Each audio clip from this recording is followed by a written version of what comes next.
Palestinians are in the streets chanting and dancing in response to the announcement that a ceasefire has now been agreed, and the news is spreading across the Strip, where cheering can be heard at many of the displacement camps.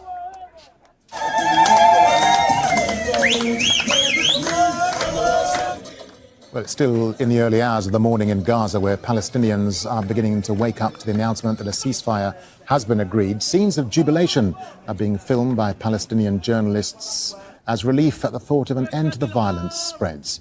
We wanted to interrupt that report because we are indeed getting news from President Trump, much anticipation over whether a peace agreement or ceasefire agreement would be reached in Gaza. Here it is, President Trump writing on Truth Social.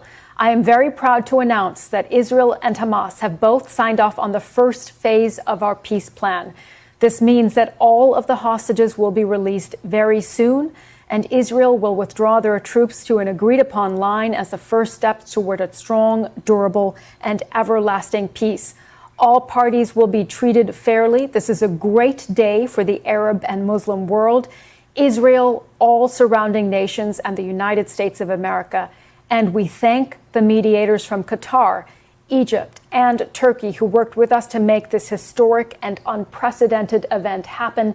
Blessed are the peacemakers. So again, a truly significant tweet here, or post, on Truth Social from the president saying that that first phase of the peace plan has been agreed.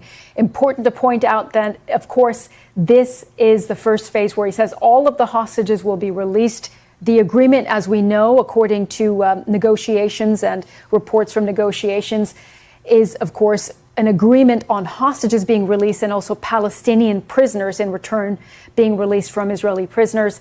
And we see here that Israel will withdraw their troops to an agreed upon line. That is significant because this has been one of the points of contention that's been discussed this past week, as we understand, in those indirect talks that have been taking place in Egypt. Was a look at those maps. Where would the Israeli military withdraw to? So according to this message from President Trump, they have then agreed on this. And he said all parties will be treated fairly. And he said a strong, durable, and everlasting peace in that statement. That, of course, also significant because this is indeed the first phase of the peace plan. Palestinians are in the streets chanting. Hey, Shalom. I'd like to start out by giving all glory, praise, and honor to Yahweh, Bahasham, Yahweh Shai, Bahasham, Rakach Quadash.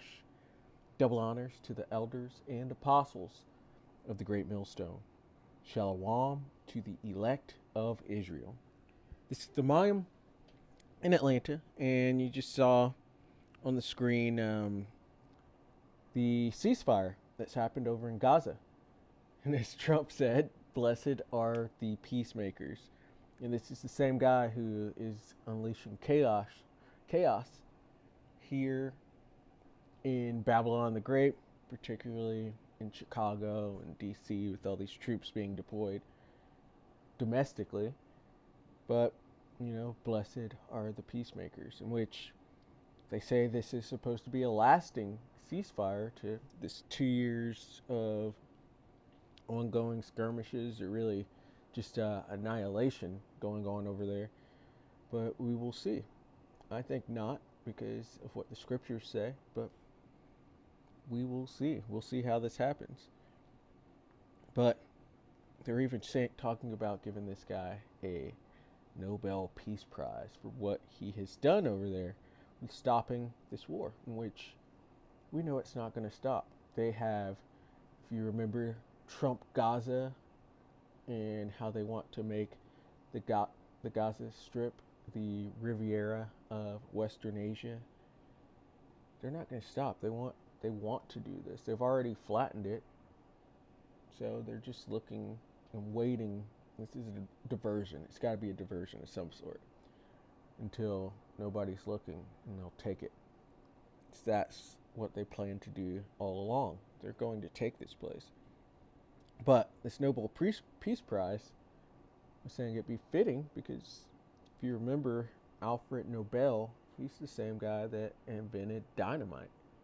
And we saw Obama get the Peace Prize after he unleashed tons of munitions over Western Asia. It goes to people that aren't actually peacemakers. Is what I'm starting to learn. Got something pulled up right here. I said murderers that receive the Nobel Peace Prize, and so they don't count political leaders or military leaders as murderers. But let's take a look at some of the people that have gotten it. It says, so the first one, it says, no person convicted of murder has ever received the Nobel Peace Prize. However, some Peace Prize laureates have been accused of or responsible for violence, the big T word, and WCs, water closets, leading to significant controversy. So the first guy they have here is Stanley Tookie Williams, co-founder of the Crip Street Gang. He got a Nobel Peace Prize. Williams was on death row in California for the murder of 4 people in 1979. While in prison, he became a Nobel Peace Prize nominee for his work writing books that warned children against gang violence. He was executed in 2005. They got the H-Man here. It says, in a sarcastic protest against National Socialist Germany's aggression, an anti-National Socialist member of the Swedish Parliament nominated the H-Man for the Peace Prize in 1939.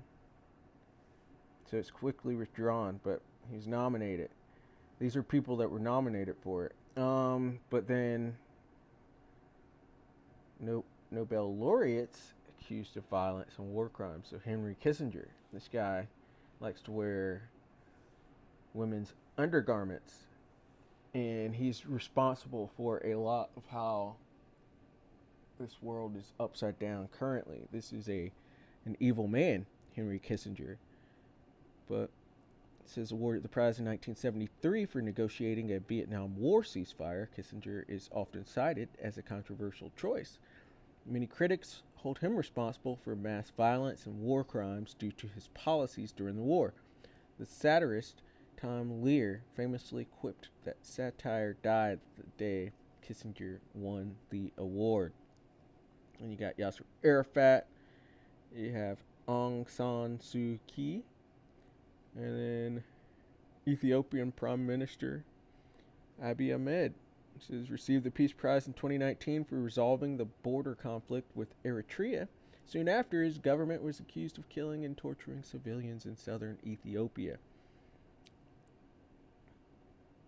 Yeah, just because you get this award doesn't mean you're a good person.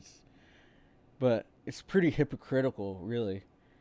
I'm starting to notice. But get back to this. It says U.S. President Donald Trump announced a breakthrough agreement between the State of Israel and Hamas on the first phase of his peace plan for Gaza. The deal, finalized late on October 9th, 2025, comes just hours before the Norwegian Nobel Committee is set to reveal the 2025 Nobel Peace Prize winner, a prestigious award Trump has openly pursued since his election.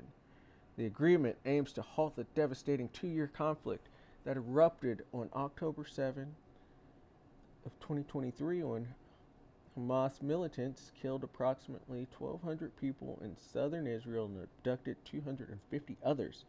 Israel's retaliatory military campaign has resulted in over 67,000 Palestinian deaths and nearly 170,000 injuries, according to Gaza's Hamas-run health ministry, with women and children comprising around half of the fatalities.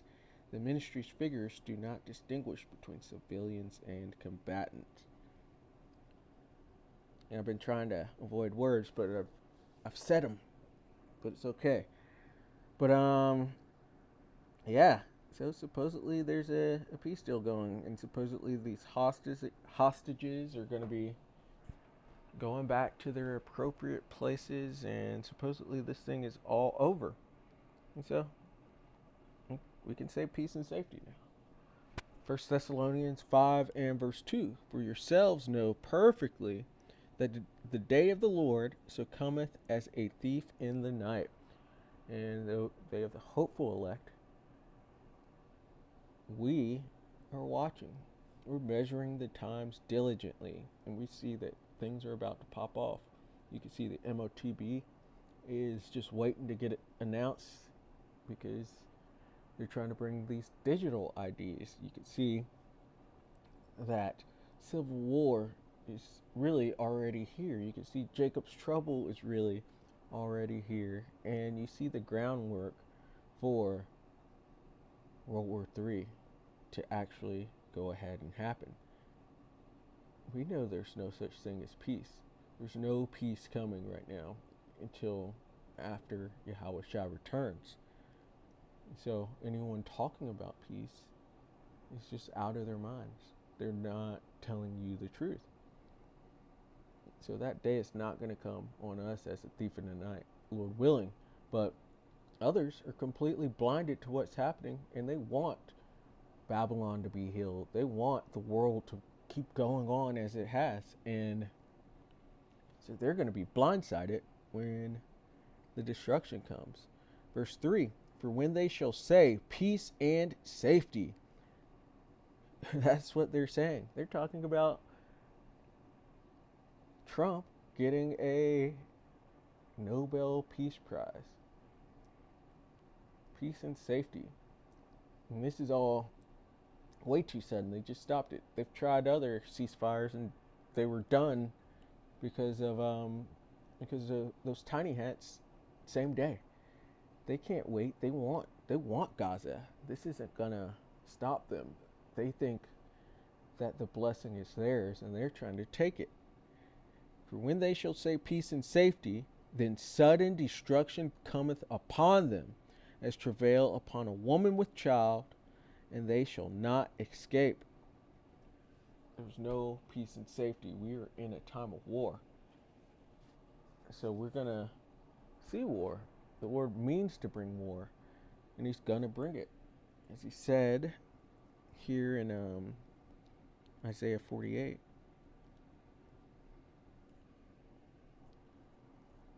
And verse 22, there is no peace, saith the Lord, unto the wicked. The wicked are these Edomites, so-called white people and small, the ones with the tiny hats. In the Lord's land, claiming to be the Lord's people, that's the wicked. And there's no peace to them. They don't want peace. They're not a peaceful people. They have a blessing, and that blessing is the sword. Why put your blessing away? There's no peace to the wicked. And they have an agenda that they want to accomplish. Taking Gaza is a part of that agenda. And as we know, those tiny top, big nose, they're going to start World War III. They're the ones that are going to draw out the nations. It's going to be all their fault. And you can see that. You can see that they know that they have a short time, so they're operating in that manner. So Jeremiah 49 and verse 20. Therefore hear the counsel of the Lord Yahweh Bahashem Yahushai, that he hath taken against Edom. Edom being those tiny hats, people calling themselves the Lord's people, and the rest of Caucasia who call themselves quote unquote white people. Not everybody who looks like them, but for the most part, that is Edom. And it says, and his purposes that he hath purposed against the inhabitants of Teman. Teman going into the Germans for their wisdom. And it's no coincidence that the people that inhabit the Lord's land currently, a good bit of them came from Germany. It says, surely the least of the flock shall draw them out. They're the least of the flock. They're the newest created Edomite country, and their numbers are very small. They're also becoming more and more insignificant by the day. They are the least of the flock. says, surely he shall make their habitations desolate with them. But surely the least of the flock shall draw them out. They're going to bring everybody to this war. They're going to do something that's going to make everyone know that they have to fight those tiny tops. They're going to do something. And then Babylon is basically a part of them, and it's going to have to fight with them right away. Because we still have to watch 2nd Esdras 15 happen, where the dragons of Arabia come out. That's going to happen soon. And it's going to be from something that these tiny tops have done with the big noses. They're going to do something, and it's going to draw everybody out to this great and terrible day. They're going to get gathered all together, and the Lord's going to judge them. And so there ain't no peace to the wicked. They're saying peace and safety right now, but sudden destruction is about to happen. So, Lord willing, that was edifying. I'd like to give all glory, praise, and honor to Yahweh, Bahasham, Yahweh Shai, Bahasham, Rakach Wadash. Double honors to the elders and apostles of the Great Millstone. Shalom to the elect of Israel. Shalom.